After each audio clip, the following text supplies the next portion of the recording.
Welcome to the Spiritual Growth Podcast. I'm your host, Cherise Marie. This podcast is your sanctuary for peace, insight, and spiritual nourishment. Consider this space your companion on the path to enlightenment. Okay. Welcome, everybody. My name is Cory Thorell, and I am a self-mastery and high-performance life coach, and I focus on bringing people clarity. How do we bring clarity? By learning how to stop reacting to the world and to start creating in the world. And my favorite way to do that is that we balance the energies of mind, our cognitive mind, our thinking, the stories that we tell, with the energies that are in our body, the trapped energies that are in our body, our ancestral emotional energies, and then with our spirit, which is our creativity, our intuition, our imagination. And when we balance those three powerful sources, mind, body, and spirit, we come back to clarity. Today, it is my honor to be here with you all with the Spiritual Growth Forum, and I am going to be talking about the human journey. And this is something that I learned several years ago from one of my mentors, Chris Duncan, and this is why we all suffer. And it's also about the 8 sabotaging identities and how we use them and why they just are not true. So let's all just take a breath together and land right here. Let's let ourselves arrive here in our bodies, in this space, in this moment.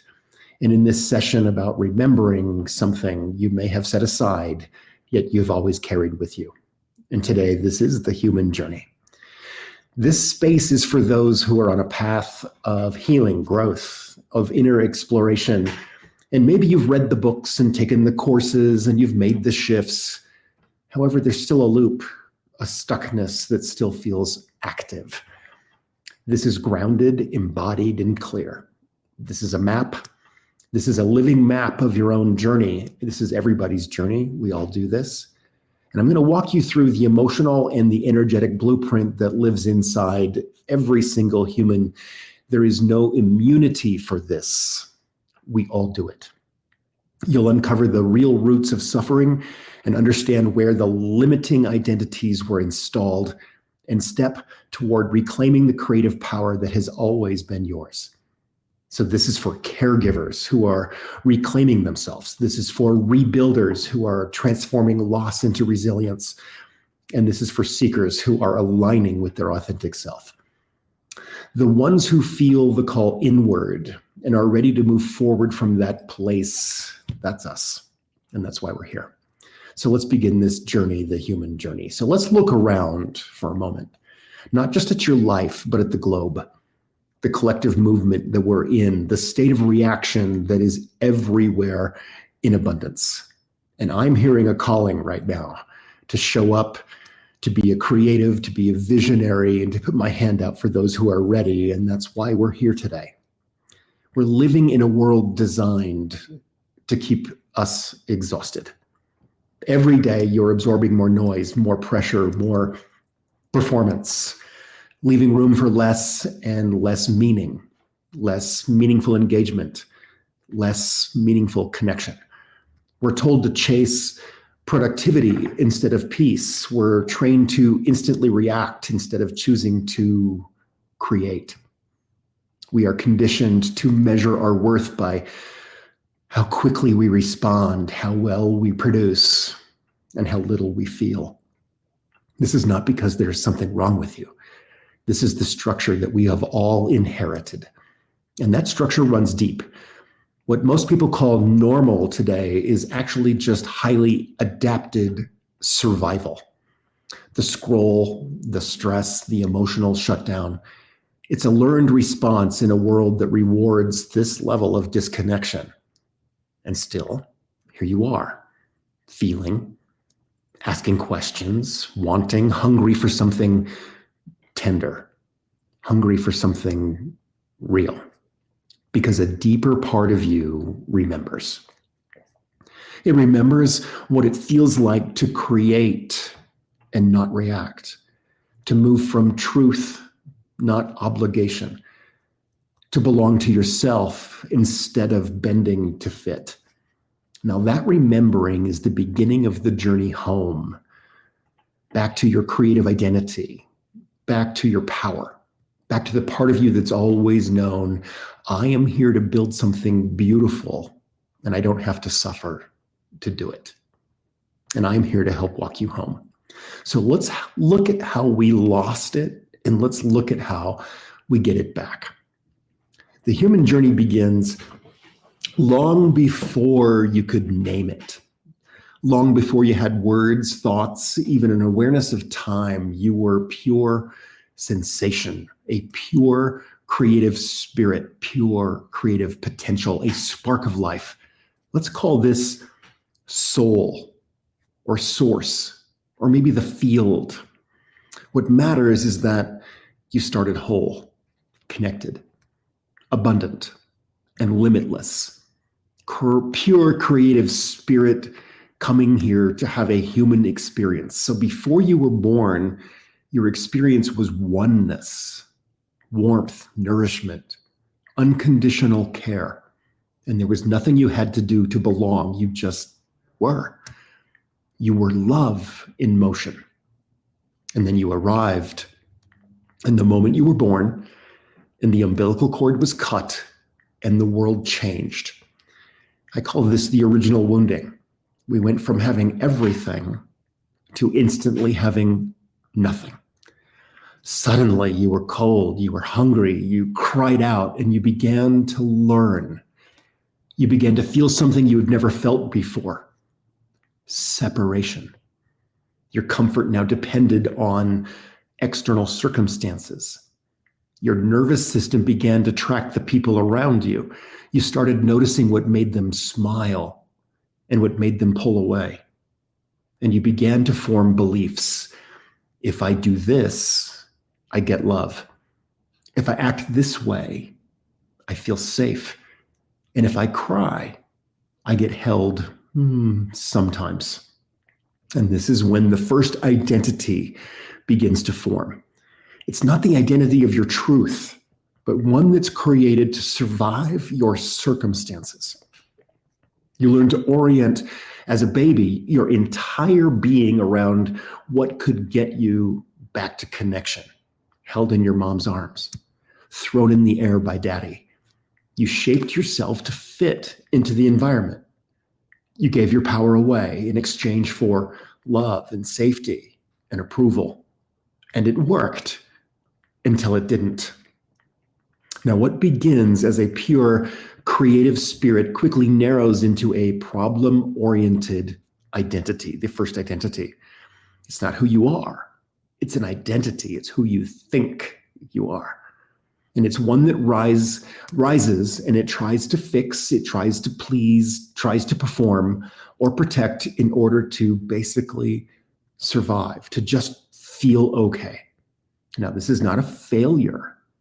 This is not a flaw. And there is no immunity to do this. We all do this. It is simply a setup. Now, what do I mean by that? It is a universal setup that we all experience. We all take this journey from spark to survival, to story, from wholeness to hesitation, to healing. And what you're going to see here is exactly how that story unfolds, this human journey. So let me show you a little bit what that looks like. But first, I want to get one thing super clear. I've said it already, but we all do this. No human gets out of this. This is why it is the human journey. There is no immunity to this setup, which gives us empathy and compassion for one another. This is not because you're broken. It is because you're human. So somewhere along the way you learned, I have to do something to get something. I have to become something first. I have to do something before I can. This problem-oriented mindset is installed, and it begins early, when we are little, when we are an infant.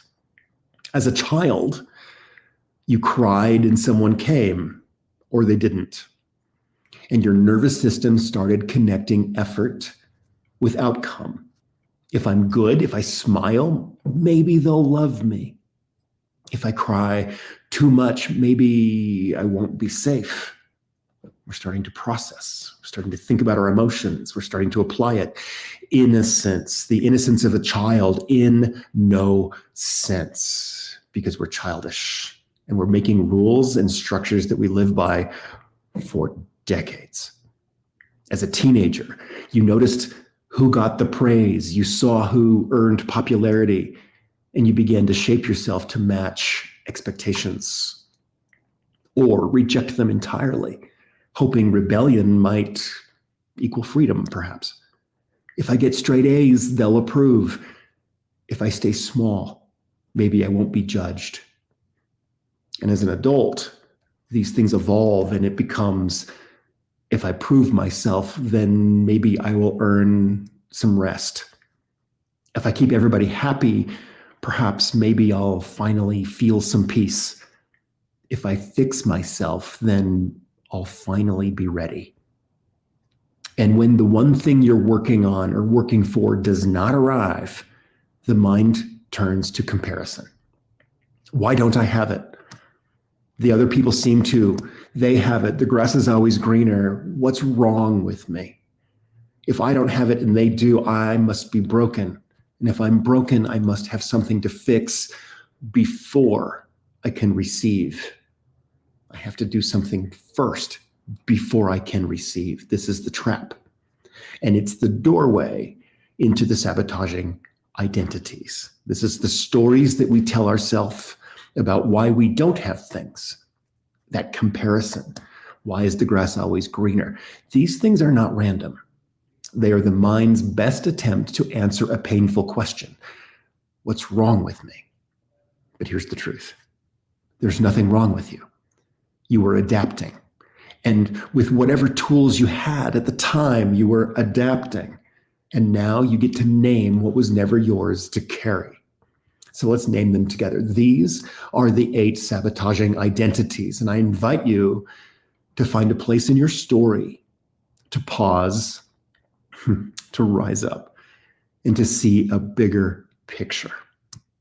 The first one, let these things as I name them sink in.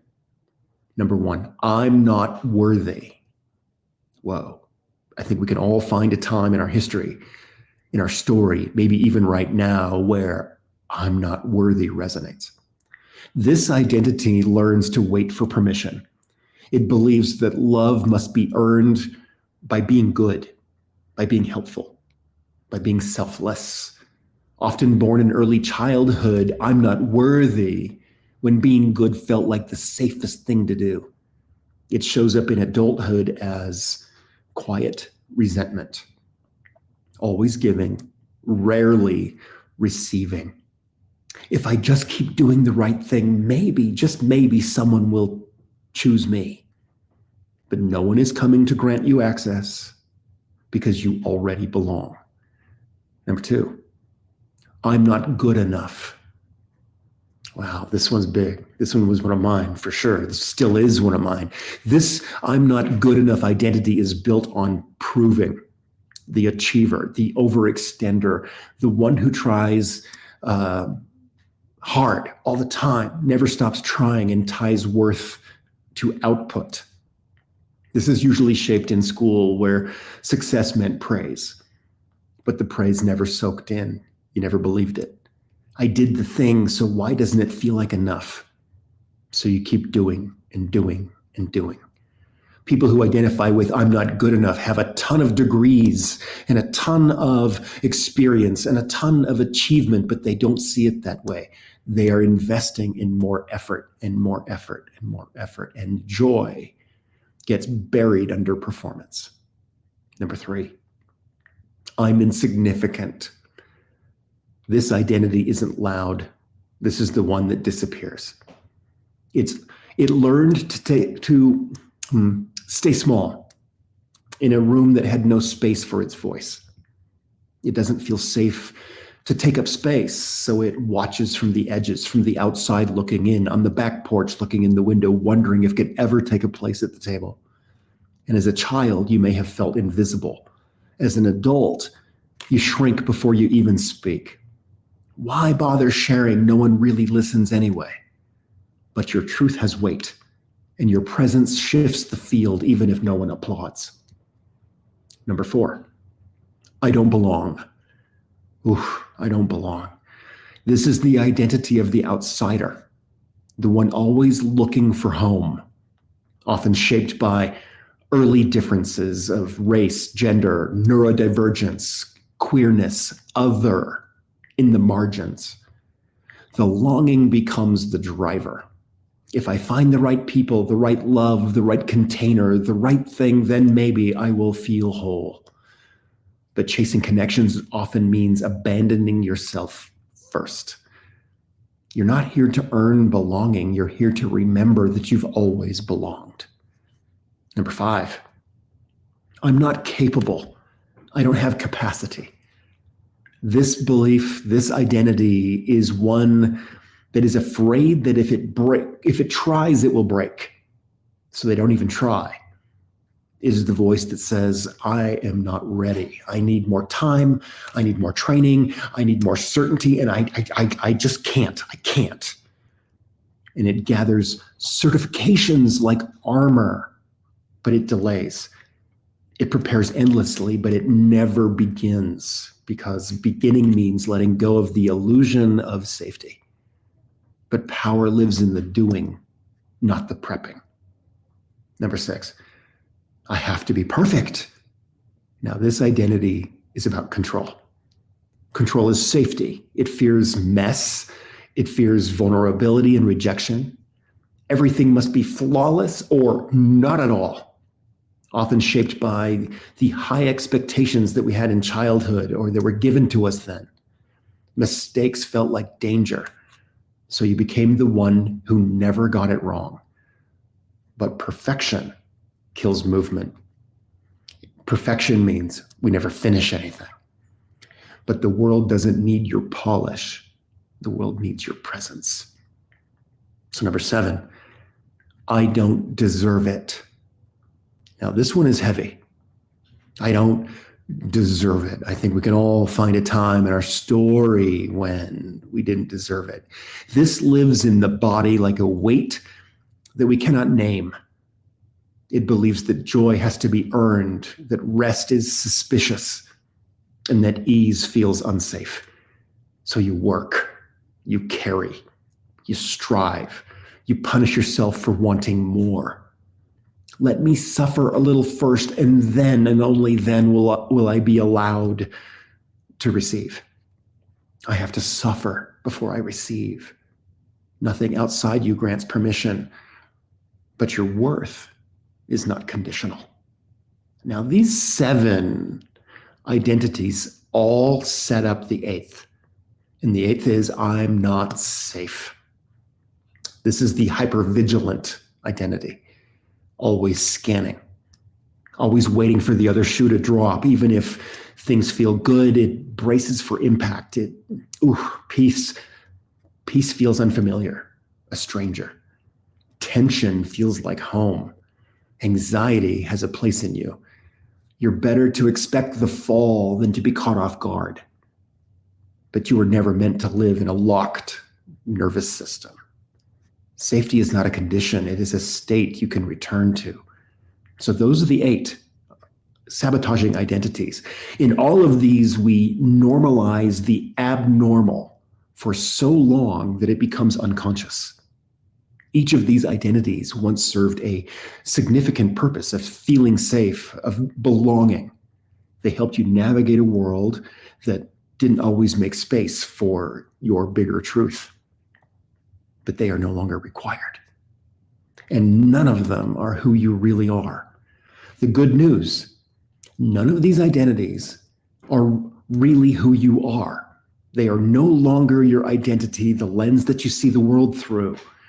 The moment you see them, name them like we've done, you witness them, you cannot unsee them.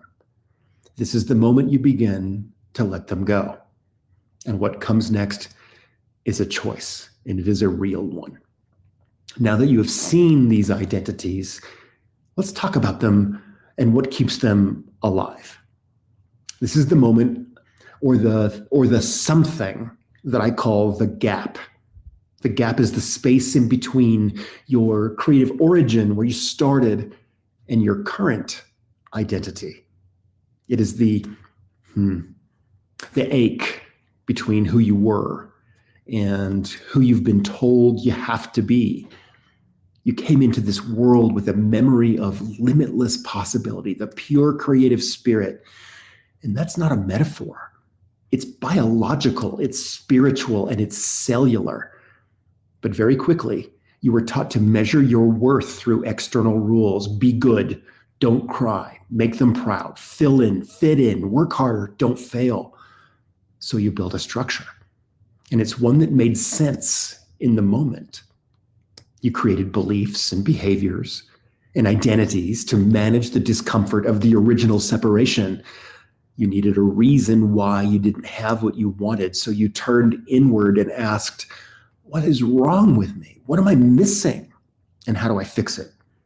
Now, this is the seed of that problem orientation. And it sounds like this. I have to do something first before I'm allowed to have what I truly desire. I've said that a couple of times, the power of repetition. You put your dreams on layaway. You delayed your joy until you were healed enough, ready enough, perfect enough.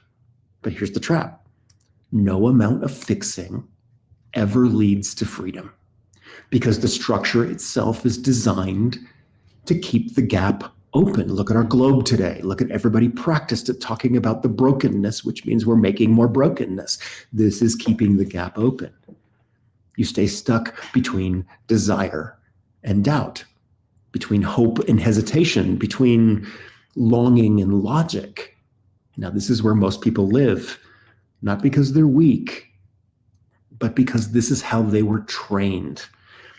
But then something shifts. There's a moment, a flash of recognition where you stop chasing the next fix and begin to see the structure itself. And this is the structure I'm talking about, the structure I'm showing you. This is the choice point. The moment you realize, wait, this isn't my truth. This is just a system I learned. And if I learned it, I can unlearn it. And suddenly, from somewhere deep inside you, a new voice rises. Wait a second. Of course I am worthy. Of course I deserve joy. Of course I am enough right now. Of course I get to feel peace, ease, aliveness in this lifetime. Of course I don't have to earn love. I am love. Of course I can trust what I know inside. Now, this isn't a motivational quote. This is a biological awakening. We're letting those energies in our body go. We're having a cognitive awareness of our stories, and we're letting go so that we can create our future. We can now tell a different story. Your nervous system is remembering what your soul never forgot. You were never broken. You were never adapting. And now that you see the pattern, you are free to build something new.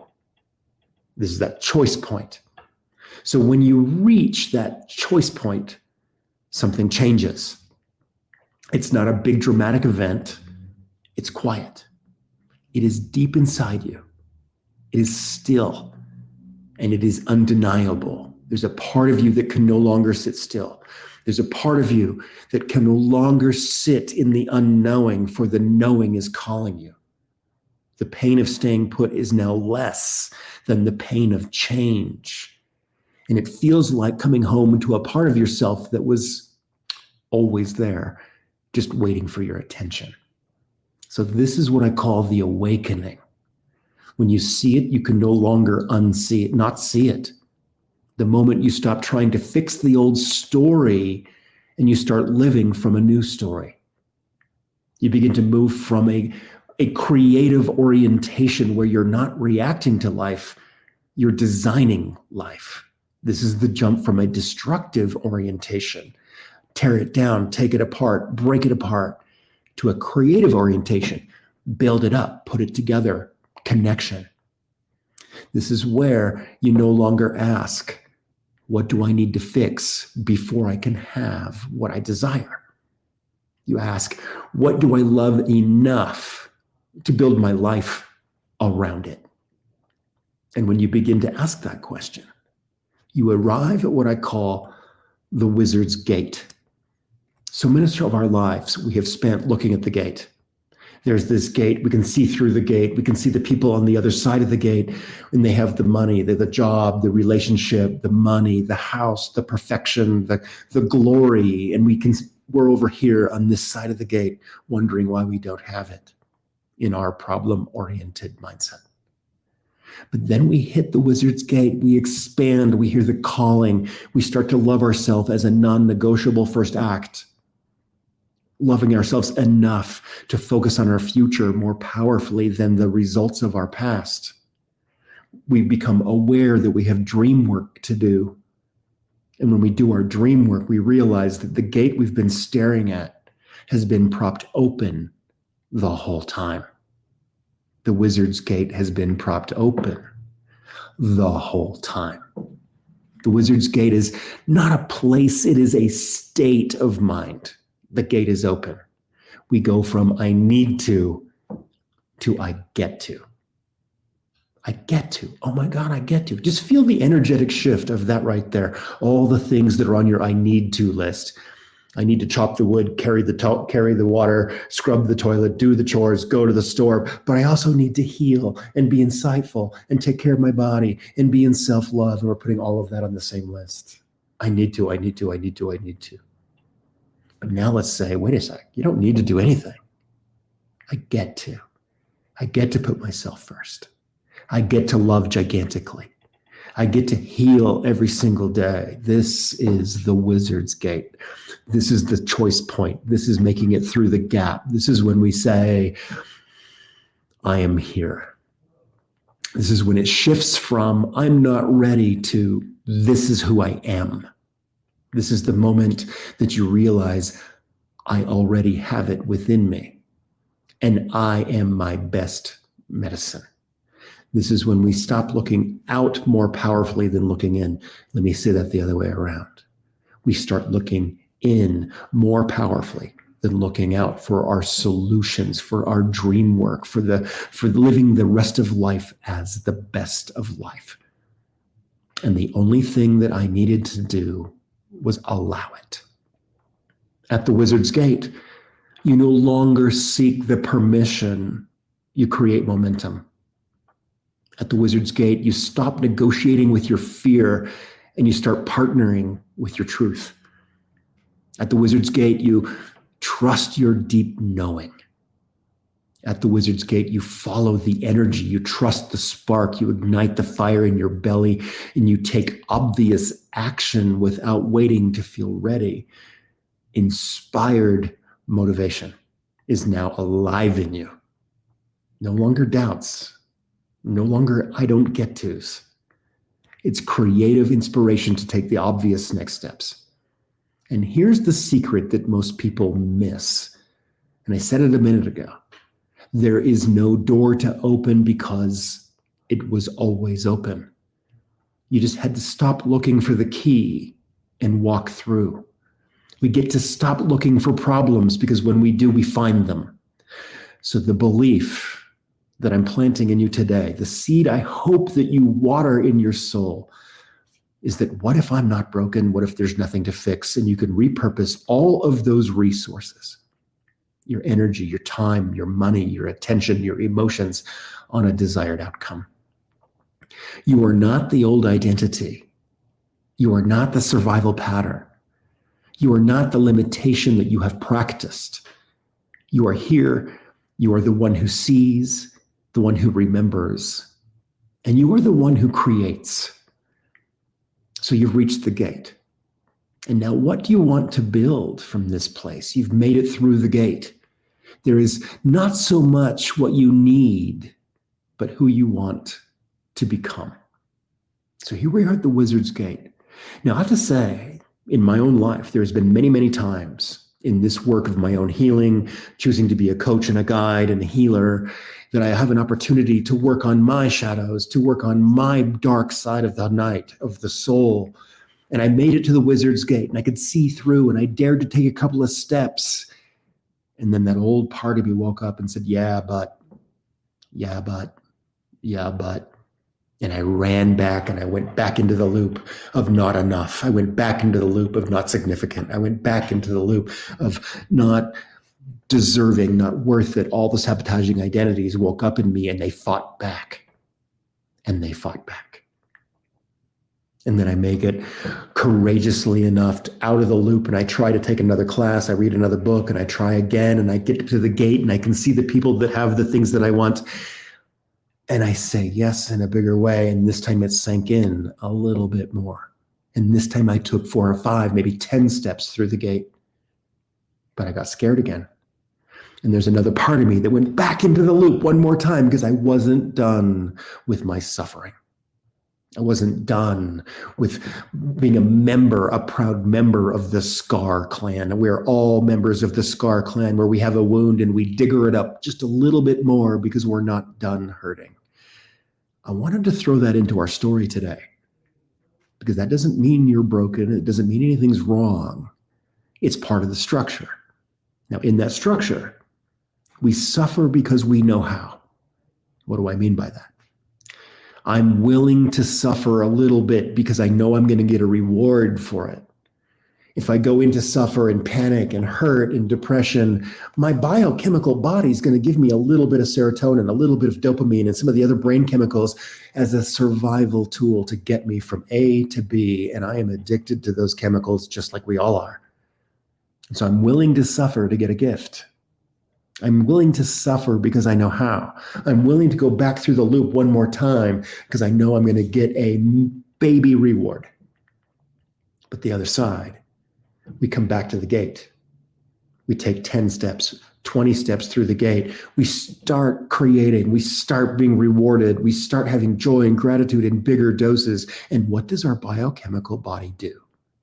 It rewards us with large doses of dopamine and serotonin and the other brain chemicals. The attraction, the explosion of energy. And that's our biochemical body, our spirit saying, here's more than a survival dose to get you from A to B. Here's a massive dose to get you from A to Z in your creation story. So then we arrive back at the wizard's gate. And this time, we take the leap of faith to finally put down the things that are no longer serving us. We finally do our threshing. I love this word, threshing. Threshing is taking the hard shell off of the kernel of wheat so that we can use that wheat. The metaphor is that we too have a hard shell that once protected us. And in order to get through the gate, every doorway, every gate has a threshold from the same root of the word. In order for the gate to open, we must do our threshing. We must take off the shell, the protective coating that once kept us safe, that no longer keeps us safe, that is now too heavy to carry. And when we do, the gate opens, or we discover the gate has been open the entire time. We must do our threshing. We must put down what no longer serves us. And that's part of this journey. That's part of this journey of the human journey. That's why we're willing to suffer. That's why we must do this journey. That's why there's no immunity to these things, as we understand that we come here as a creative spirit to forget so that we can remember. Why do we do this? Why do we all, every single one of us, take this path through forgetting? Because that's the design. It's not that you're broken. It's not your fault. It actually means that you're doing it correctly. You're doing it right. Let's think about that for a minute. This is a new idea for many. What if you've been doing it right the entire time, and that you weren't ready for this conversation yesterday, which is why this conversation is happening today? You came here as spirits choosing to have a human experience, from having it all to having nothing, and then to rebuilding your connection. Not to get it right, but to remember that it was never lost. We forget on purpose so that we can remember by choice. We feel separate so that we can remember connection.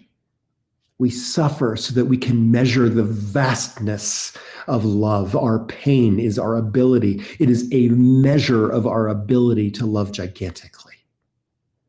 We break open, not to be broken, but to prove to ourselves that healing was always within us. This is the human journey. This parallels Joseph Campbell's The Hero's Journey, but it carries a unique wisdom. So we forget so that we can remember. We believe the false identities so that we can reclaim the true one. We hesitate so that we can feel the power of choosing again.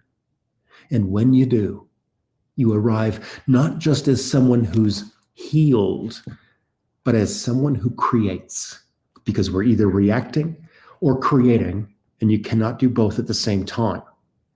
You become the predominant creator of your life. I love this phrase. What does that mean? Predominant creator.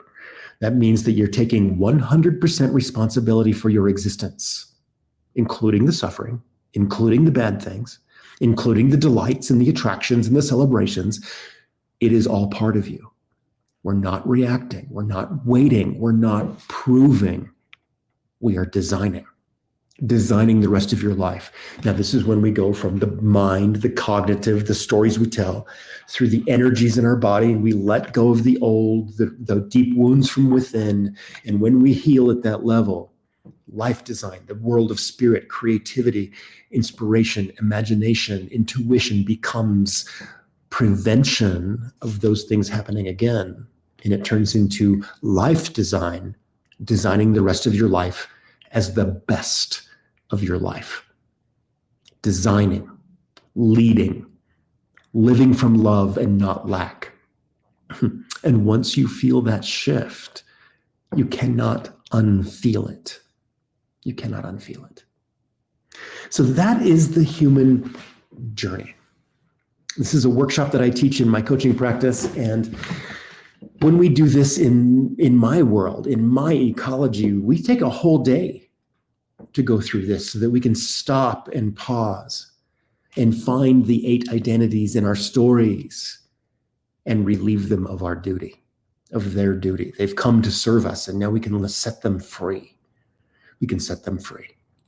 So those of you out there who might be resonating with a little of this or my story, or did you find yourself in the identities? I don't deserve it. I'm not worthy. I'm not capable. I'm not significant. I'm not enough. I'm not capable. I am not safe. And you can see how you've used those as the tools in your world to justify why you can't or you don't, whatever it is. I hope that this ignited a little creative spirit in your ignition, your awareness to say, oh, I get to do something a little differently. I get to realize that I was doing it right 100% of the time. I get to realize that this conversation couldn't happen yesterday because it's happening today. No such thing as a coincidence. And so I want to put an invitation out there for you all. In my world, I have a weekly free gathering. It is the Superconscious Tune-Up. And it happens every single Wednesday at 3 to 4 o'clock Mountain Time on Zoom.